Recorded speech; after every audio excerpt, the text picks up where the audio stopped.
Welcome to the first of 5 daily episodes that will make up the Communications and Behavior Change Accelerator. The water community has identified communication as one of the greatest obstacles to addressing global water challenges. Increasing awareness of water and its function, its value, and connection to other issues such as climate change can help to motivate policymakers and the public to act more water wisely. But how do we improve communication about the importance and complexity of water? And how can we generate awareness for lasting change? How do we change ingrained behaviors and entrenched narratives? These are some of the issues we will address in the Accelerator during the week. We will hear inspiring talks, examples of best practice, and get some fresh insights and ideas from our panel discussions. We hope that the Accelerator will give you concrete advice on how to reach a wider audience and empower people to make better decisions about water. The Communication and Behavior Change Accelerator is also part of the World Water Week Communications Initiative. Earlier this year, this initiative started with a training program to help support and encourage journalists and communicators to raise the importance of water. Thank you to the Grundfos Foundation for enabling the communications initiative, and also to Global Citizen and Water.org for their support. All segments will be available to watch afterwards on the YouTube channel of SIWI. In this first session, we will explore the need to improve communication about the complexity and importance of water, and why communicating and raising awareness about water can be a challenge to the water sector. Our speaker of the day is the Stockholm Water Prize laureate of 2021. In its citation, the nominating committee writes, "She is a world-leading authority on water scarcity and one of the world's greatest water communicators and educators." So here is Sandra Postel.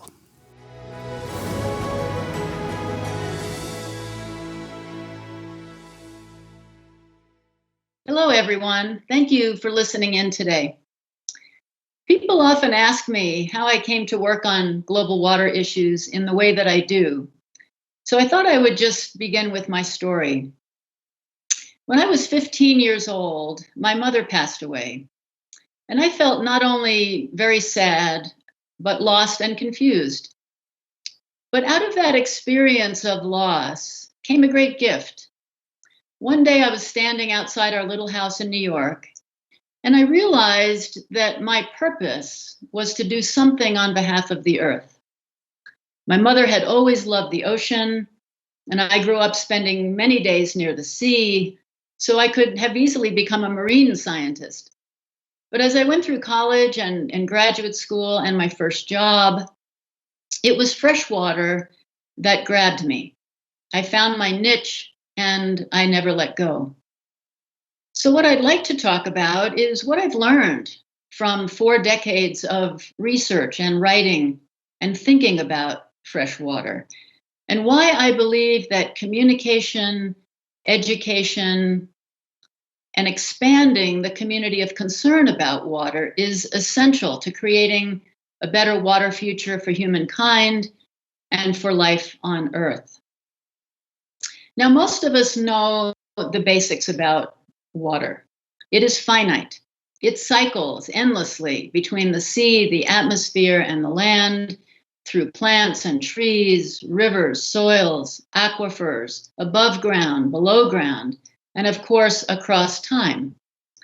There are no substitutes for water, and water sustains the web of life that keeps the planet functioning. Yet, early on, I realized that the ways we use and manage water do not respect these fundamental truths. Over the last couple centuries, we have built all sorts of impressive engineering to generate prosperity from water.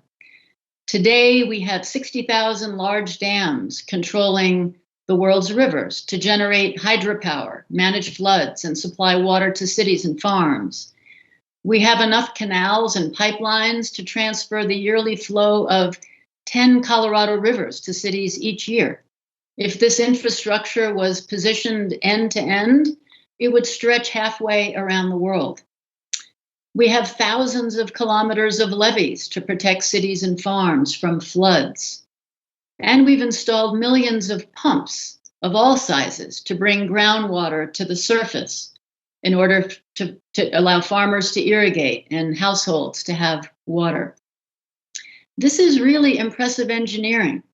And in my mind, it's hard to imagine our world of 8 billion people, nearly 8 billion people, without it.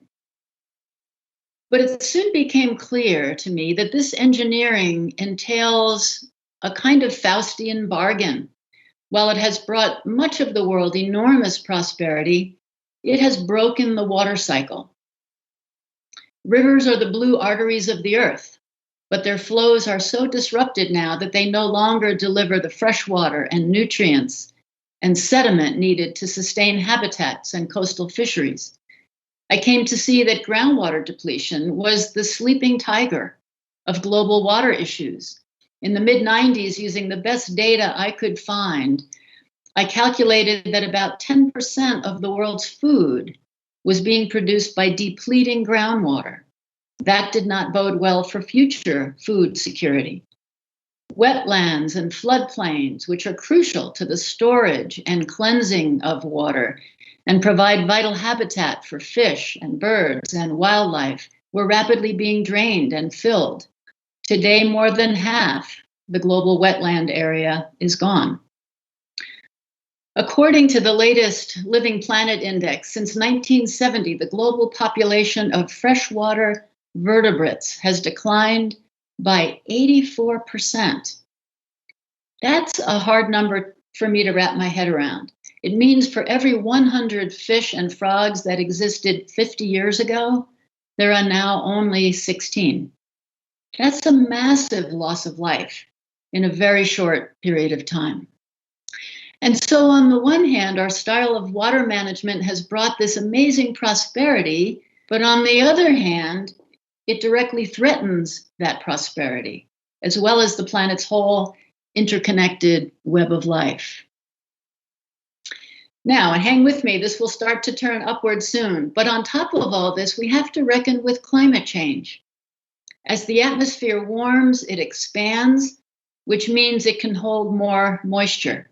That increases rates of evaporation and precipitation. And we're already seeing more intense droughts, more intense floods. Back in the spring of 2018, you may recall, Cape Town, South Africa, narrowly escaped the unthinkable, shutting off the taps, the drinking water taps, for 4 million of its residents. 3 consecutive years of drought had dried up its reservoirs. City officials began publicly announcing day zero, the date water would no longer flow to household faucets. At that point, residents would need to retrieve their daily rations or their weekly rations of drinking water from one of 200 distribution stations around the city. Fortunately, conservation measures and the purchase of water from farmers allowed Cape Town to keep pushing day zero further out, and then luckily the rains came back. But this was a near miss that was a wake-up call for cities around the world. Scientists later determined that the probability of this kind of drought scenario occurring for Cape Town had tripled due to climate change. The year before, my home country, the United States, also got a wake-up call. 3 large hurricanes caused massive flooding in the South, and big wildfires swept through California and the West.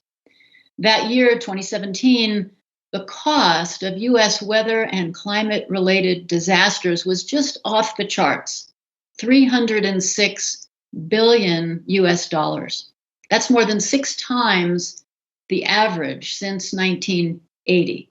And while that year was an outlier, climate scientists expect those high costs from natural and climate-related disasters to be more the norm for the United States by the end of this century. So the bottom line is that when it comes to water, the past is no longer a good guide for the present, much less for the future. And that means we must manage water differently, and we must move quickly to build more resilient water systems. Now, the good news is solutions exist. And the really good news is that they can help us solve multiple challenges at the same time. We simply don't have time to deal with our water, climate, and biodiversity crises in a piecemeal fashion. We need creative solutions that address them simultaneously. And what these solutions have in common is that they work more with nature rather than against it. They heal the water cycle rather than further breaking it. So think about flood control as an example. As floods get worse, instead of raising the height of dams, raising the height of levees, what if we strategically reconnect rivers to their natural floodplains? In this way, we can mitigate floods, capture more carbon, recharge groundwater, and build critical habitat for fish and wildlife. Soil health is another great example. Globally, soils can hold 8 times as much water as all the world's rivers combined. But we rarely manage soils as a water reservoir. Planting cover crops on farm fields is not just a soil health strategy, it's a water management strategy and a climate mitigation strategy. Healthier soils store more carbon in the soil, which slows climate change. Soils with more organic matter can hold more water, which helps mitigate floods and droughts. So scaling up these kinds of nature-based solutions is important, but it's challenging for us. We like to stay in our professional silos, right? But as I point out in my last book, Replenish, scaling these solutions will take new collaborations among engineers, ecologists, farmers, conservationists, businesses, public agencies. It will take ingenuity, new technologies, and new policies and incentives. And what about the general public? People often ask me, what can I, an ordinary citizen, do to help? And the answer, I think, is that everyone can conserve and everyone can shrink their personal water footprint. Everything we use and wear and buy and eat, right, takes water to make. A simple cotton shirt like I have on today can take 2,600 liters of water to make, mostly because it simply takes a lot of water to grow cotton out in the field. A great place to start then is to recycle material goods and to reduce waste. Each time we throw a cup of coffee down the drain, it's like throwing 130 liters of water down the drain. So reducing food waste can save water. Reducing energy use saves water. Recycling material goods saves water. So if we spread this kind of knowledge and information, everyone can make wiser choices and become more water conscious consumers. And this brings us to more good news. As we shrink our collective water footprint, new opportunities open up to share more water with nature. The less we use, the more there is for freshwater ecosystems and the rest of life. And this is how I think we can have prosperity while repairing and replenishing the water cycle at the same time. Back when I was 15, standing outside my family home, feeling lost and confused, one other thought came to me. Since I wanted to do something on behalf of the earth, what better place to dream of working than at National Geographic? Well, it took more than 35 years, but that dream came true. I spent 6 years as the Freshwater Fellow for National Geographic Society, helping to build tools to educate and communicate about freshwater and develop programs and encourage conservation and restoration of freshwater ecosystems. With great partners, we started an initiative called Change the Course. It brings together businesses, conservationists, and the general public to do the two things we critically need to do: shrink our water footprint, return water to the natural world. Today, under the leadership of the Bonneville Environmental Foundation, Change the Course is accelerating water stewardship. To date, it has engaged 65 corporate partners, supported 120 different restoration projects across North America, and returned more than 100 billion liters of water to rivers, wetlands, and aquifers. So the solutions are out there. The question is, how do we turn things around quickly enough? How do we pick up the pace? Here again, I think we come back to communication.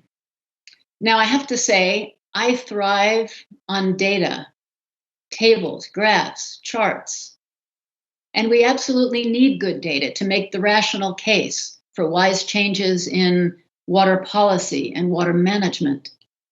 But data alone is not sufficient. The data and projections about water scarcity, climate change, biodiversity loss have been around for many, many years. The trends have been very clear, but they haven't motivated the bold action that we need. The reason is that data works only on our minds. To change the way society uses and manages and values fresh water, and to expand the community of concern about water, we need something else. We need more stories. Stories engage not only the mind, but also the heart. Stories can elicit empathy, and it's empathy that leads us to care. And it's caring that leads us to act. Stories take us from the abstract to the real, to feeling empathy for the poor who have just lost their homes to catastrophic flooding, to feeling empathy for the women and girls who must walk long distances each day to collect water, to feeling empathy for the birds who migrate thousands of miles to their winter homes only to find that the wetlands are gone.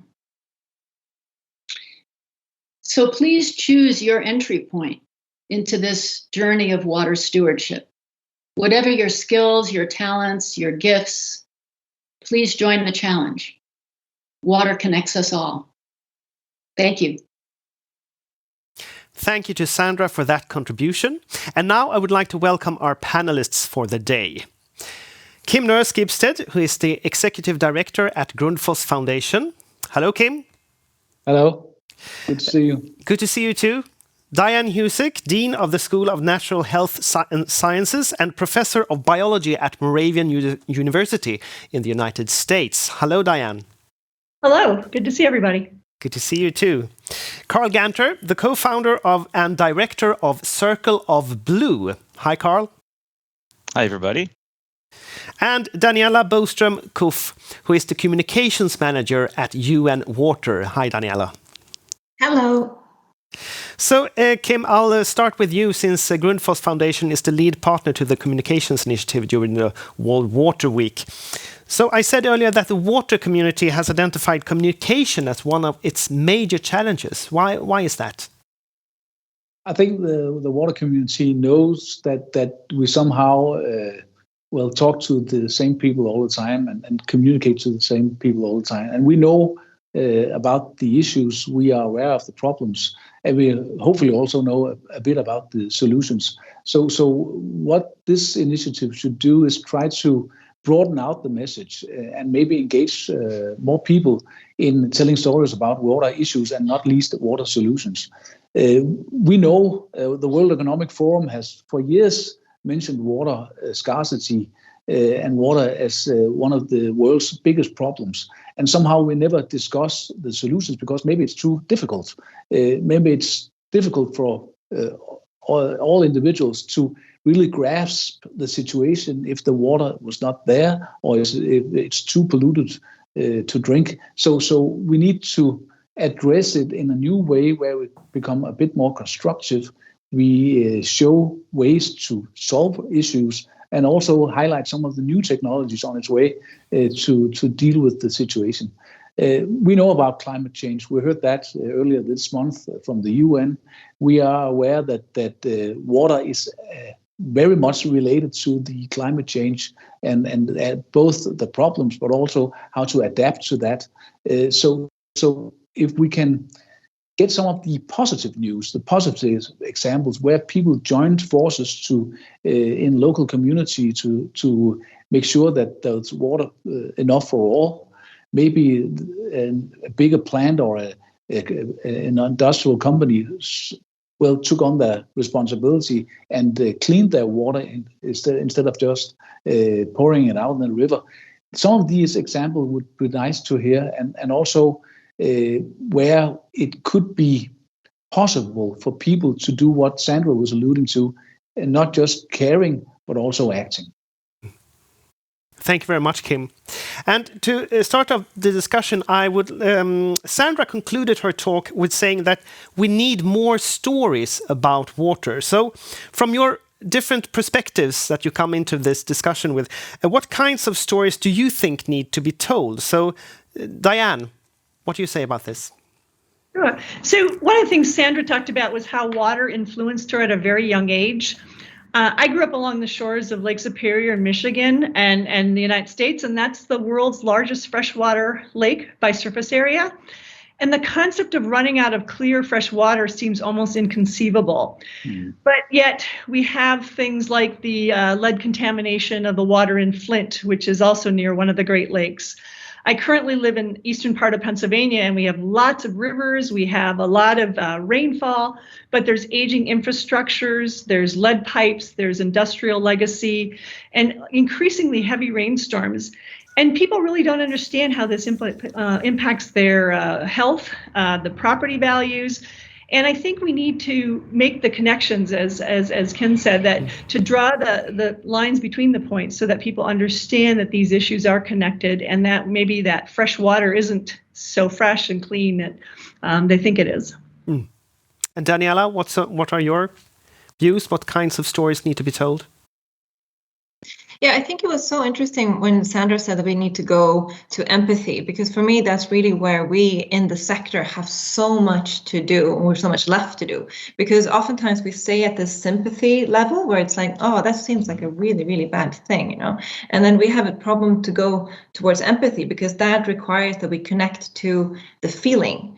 And I think that we can create feelings in terms of how it feels. If I just give this very stereotypical example of how it feels to carry water on your head with a baby on your back, you know, I can't connect to that feeling because I haven't done that. However, I can connect to how it is to having to carry my 6-year-old who weighs, you know, almost 30 kilos when I carry grocery at the same time. That's awful. It's the same feeling. One is, of course, worse, but it's the same type of feeling. And I think that that's really where we have such a big challenge. And then I think we need to simplify.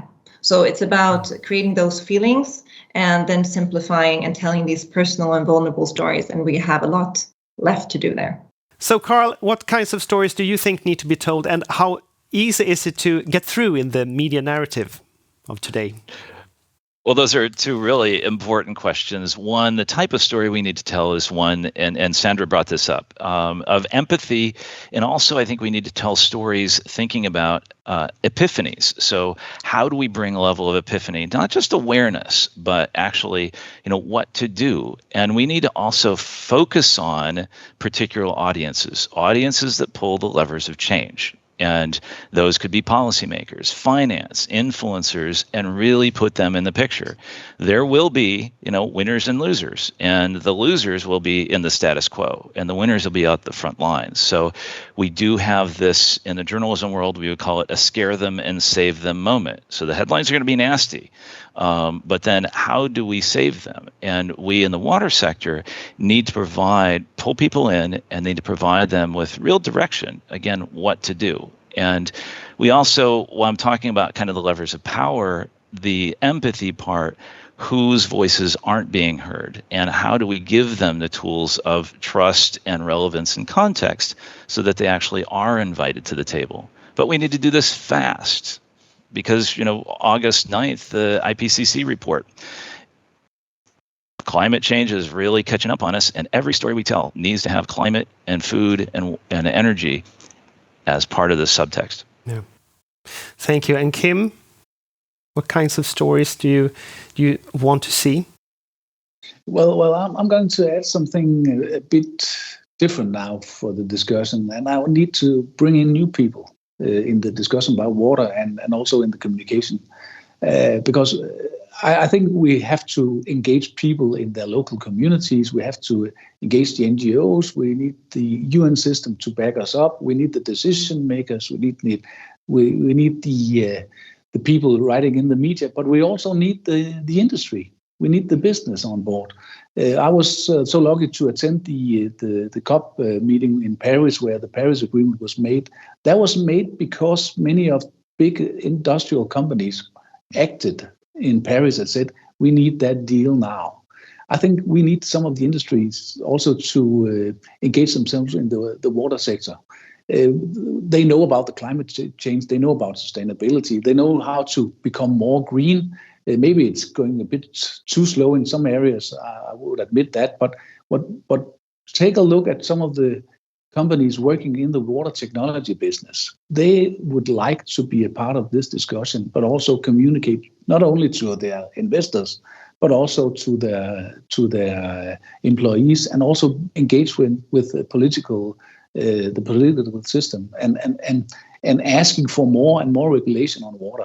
And then there's another discussion also, because you have the good guys in the industry, and there some would maybe say that we're the good guys because we write out a check to an NGO making a campaign, telling a tiny bit of our story, where we somehow pay back for a lot of our water consumption. They should be, of course, exposed, because they really exploit the discussion. But water technology companies, but also some of the bigger industries who are willing to go into creating solutions and reporting on some of the progress, I need them in this discussion, because if we bring them in, suddenly you have a very strong push also towards the regulators that are sitting now in all over the world. Many of them do not know how to solve this challenge. But if we bring in the industry, we bring in the environmental movement, we bring in some of the political parties, then I think the discussion could be about solutions instead of only a discussion about problems. Comments on that from the others on the panel? A quick comment on that too. I think that's brilliant, and I think those industries, we need to ask more of them than efficiency and say, minor technological fixes. I think the industry needs to be really part of this whole communications push around water, because they have hundreds of thousands or millions of customers that they can communicate to, raise the awareness, leverage their social media, talk about what they're doing good, and then even companies like even Microsoft has in their water strategy, they announced policy. Companies are engaging actively in policy, and that's news. Yeah, and I think that what we see a lot with our World Water Day and World Toilet Day, the campaigns, is that a lot of businesses, they do want to be involved, but of course they're a bit hesitant because they think it's the UN's, it's the UN's campaign. So, how can we really be involved? But that's not it. That's not at all the point. The point is that these days they're there for everyone. So every year I get these emails or telephone calls where we have to explain that, of course, they're your days. They're not my day, they're your days. So you can just get involved and you can talk to your hundreds of thousands of employees, and they go, oh, really? And I think that that's really where we have to do a better job of not appropriating, these international days or these sustainable issues. They're ours. It's not like we're sort of Lord of the Ring and with it's mine. No, it's everyone's, right? Diane, we want to add anything? That's a really interesting idea. And we, I work with students, and very often these are, as you said, these days that are out there, they belong to somebody else. But I was just imagining during this conversation how to get the industries, which have often been painted with this, the vilified, but show students the really interesting things that companies are doing, having them look at their sustainability issues, their water plans, and some of the innovations that are coming out, instead of always saying they're the problem. I think these days could be really a chance to have conversations across sectors in ways that we haven't done in the past. So we talk a lot about the water sector needs to reach out to more audiences and sort of not only preaching to the choir. So we've talked about industries. What are there other sort of target groups that you would prioritize to communicate to from your different perspectives? Well, I think the media is interesting. That's also why the Grundfos Foundation is supporting this event. I think the media is very important because the media has a tendency, because it's all about hits and clicks and readers, has a tendency that everything should be negative. It's always the scary news that brings in more readers or viewers, and I think that's changing. Here in Denmark, I've been working with a lot of media and journalists about a new institution called the Constructive News Institution with the University of Aarhus, where they try to educate journalists in bringing in the constructive news about how to solve problems, because news is usually always a conflict. Maybe it could be a solution, and so my hope is also that we get communicators and journalists on board to see, well, maybe there could be another way of handling stories about water. It could be about how people go together with other people and change the situation. That's why we have a concrete example from Pakistan, and the Grundfos Foundation is supporting a movie about that will be shown during the World Water Week. Is about people coming together and pushing back towards criminals and corrupted regimes that are stealing the water from the local community. Just showing that it can be done if you join forces to struggle with powerful people. Change can happen. Another thing is that it's not just the conflict towards these corrupted people in the movement. It's also a strong movie about people on all levels from various corners of the community coming together to make sure that water is for all and not for the few. So let's hear from the rest of the panel. What do you think about special target groups to reach? We've heard about the media now. Are there other groups that need to be reached? Yeah, I'll jump in. I think finance. I think we should be hosting, weekly meetings on Wall Street, and making these moments, because a lot of what we talked about, the media, finance, business, they do hinge on moments of business on quarterly reports, finance on daily ticker prices.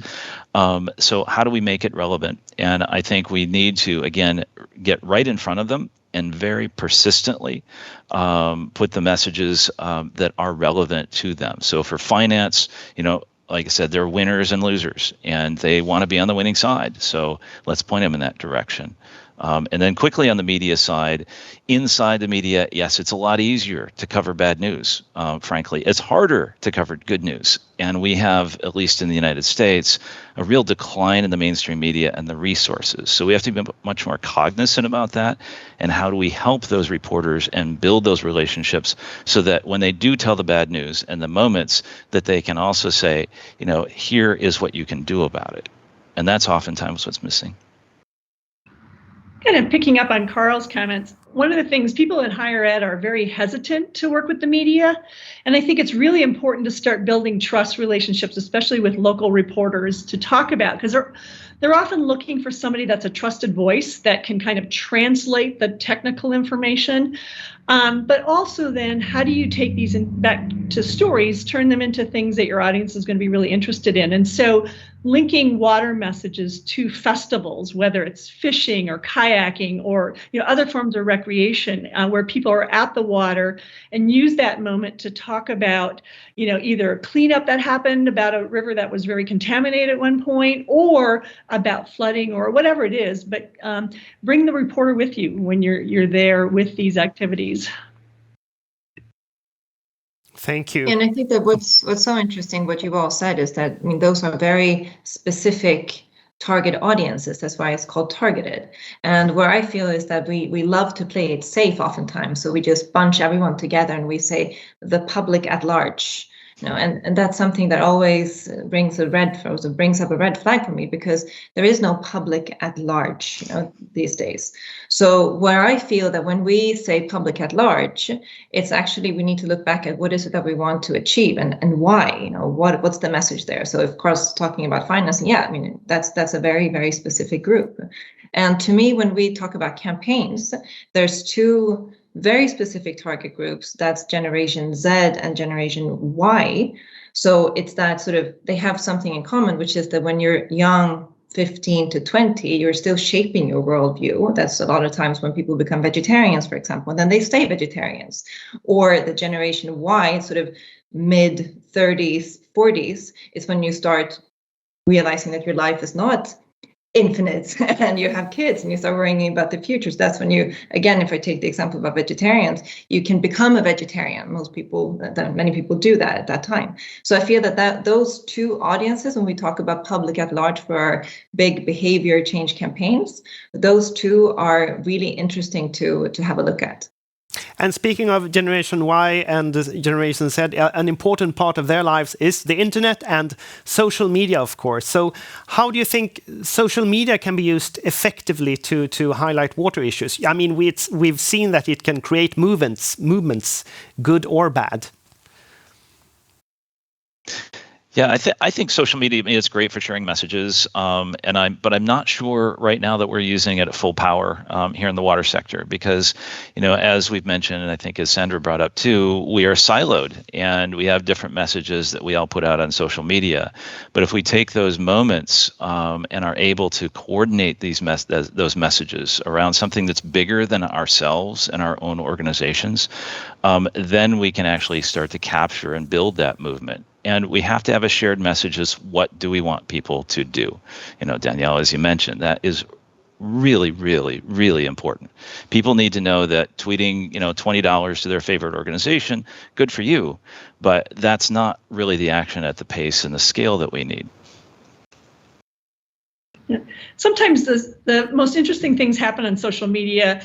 People are very drawn to images, and it's a way to capture their imagination, and sometimes unintentionally. And I'll just give you an example. I live on an old farm, and I have a lot of pollinator plants that I brought in largely for birds and pollinators, but it turns out it's really good for stormwater runoff and a variety of other things. And pictures like that lead to a chance to have a conversation. People say, well, why did you do this? Or how come you did that? And you can use that as an educational moment.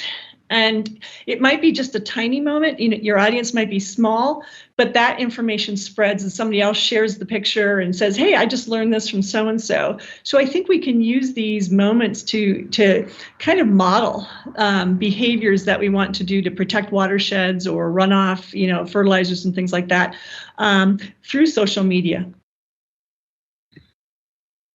I think there's a lot going on already on social media, also within the water community. But what's probably lacking is the link to other sectors. Mm-hmm. When we talk about water scarcity, we could also talk about food production in the future, new sustainable farming.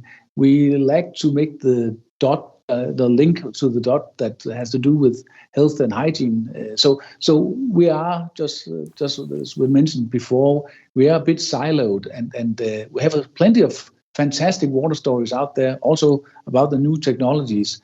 But it's for the same audience as always, and we know about these, but we need to raise the awareness elsewhere, and that's where stories, Sandra was alluding to this as well, where stories from around the world is the key to open new horizons for a lot of people. And that's stories about people locally doing something. Maybe also there could be also students in a university coming up with a great idea. It could be the local community going together to invest in better water systems. It could be the industry that's been polluting the water for centuries, now pulling themselves together and cleaning the water instead and telling that story. But we need to link the dots, and that's not easy on social media. You know about that. It's very fragmented. But if we can get some of the media together with us and tell the story, so there's an interaction with other areas, maybe we can highlight some of the interesting water solutions as well. Yeah, and I mean, I think that's completely correct.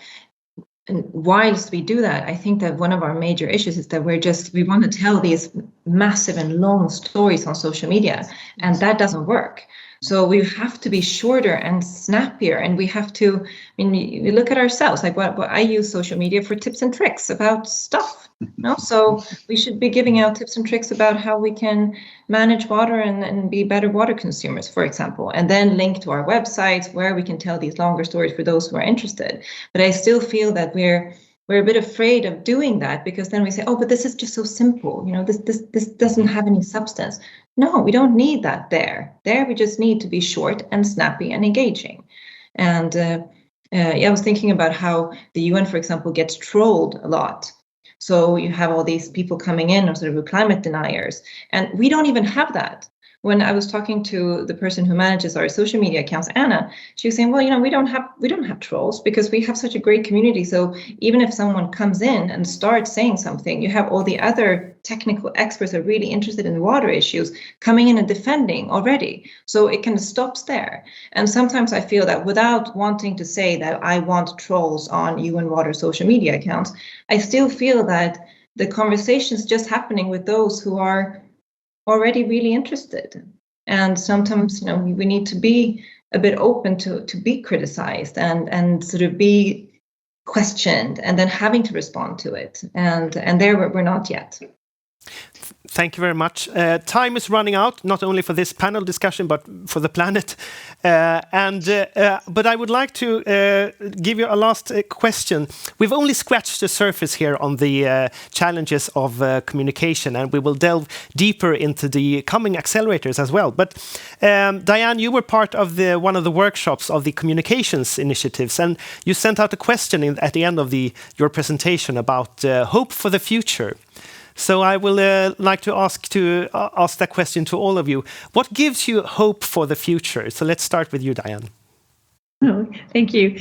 So one of the projects I've been involved with is a highly contaminated landscape. And you said this is supposed to be hopeful, but it was basically a result of years and years of smelters. And it was on a mountainside that overlooks a river. And people had given up. They had just said, this is no hope. And yet a group of people said, no, we can do better. We can take this mountain that has lost all its vegetation, that is highly contaminated, and turn it into something better. And it is now a thriving ecosystem. There's basically nature-based solutions were used to turn this into a place that's green again. And people come there and cry because they're so happy and want to hear the story of, how did these group of birders or these group of amateurs come and take this mountain and turn it green again? And those are the headlines that I really would love to see is, amateurs or locals turn a mountainside green again. Thank you, Diane. And Daniela? What a beautiful example. What gives me hope is the Olympics. And I'm not saying this to joke, but something I really thought about now over the course of the Olympics was the changing narrative. So if you look back at the Olympics, how it's been before, it's about achievements and it's about great personal strength and overcoming, if you have something in your arm that doesn't work, you're still overcoming it. This time around, the whole narrative was about vulnerability, LGBTQI+. It was different. And for me, that gave me a lot of hope because it shows that even something that's so set in stone, like the Olympics, the institution, even that can change with people. And it's the people changing it. And for me, if people manage to change the narrative around water, I think that will bring us a really bright future. Thank you, Daniela. And Carl? Yeah, and I think, we're at a really exciting moment in time. I mean, if you look at ancient history, waters define civilizations, and there have been moments of heroes and victims and villains. And, this is the most important story we will be telling in our lifetimes, and we need to take it on at that level. And I think we have uniquely this really interesting power to make hope visible. I mean, that's what everybody's saying here. And I think every step of the way, we need to do that. We need to tap people's empathy, tap their context, put them in the picture, and then make that hope visible. Thank you. And Kim?